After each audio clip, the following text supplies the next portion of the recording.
Telugu Desam party వ్యవస్థాపకులు. ఆయన 101వ ఈ జయంతిని పురస్కరించుకొని మరి ఇక్కడ అందరూ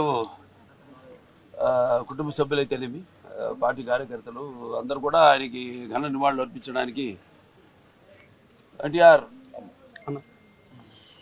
ఒక ఒక శక్తి. ఆయన ఎన్నో సందర్భాల్లో చెప్పడం జరిగింది. ఎన్టీఆర్ అంటే కేవలం నందమూరి తారక రామారావు మాత్రమే కాదు, ఎన్నట్టు నటనాలయం, ఆయన ఇల్లు ఒక నటనాలయం, అందులో ఆయన ఒక నటరాజు నరసింహుడు.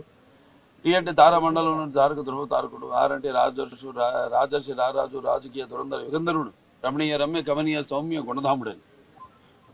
అలాగే ఆయన మొత్తం మొదటి నుంచి కూడా చూస్తే ఆయన ఈ జీవిత ప్రస్థానం ఒక మామూలు రైతు కుటుంబంలో పుట్టి, అలాగే ముందు అవకాశం వచ్చాడు కూడా కాదు అని ముందు చదువుకే ప్రాధాన్యత ఇచ్చి ఆయన చదువు పూర్తి చేసుకున్నాక మరి చలనచిత్ర ప్రవేశంలోకి అడుగు పెట్టడం జరిగింది. అదే ఇక ఆయన చలనచిత్ర రంగంలో ఆయన ప్రస్థానం గురించి వేరే చెప్పనవసరం లేదు. ఎన్టీఆర్ అంటే ఒక నటనకు నిర్వచనం, ఎన్టీఆర్ అంటే ఒక నవరసాలకు ఒక అలంకారం, ఎన్టీఆర్ అంటే నటనకు ఒక విశ్వవిద్యాలయం.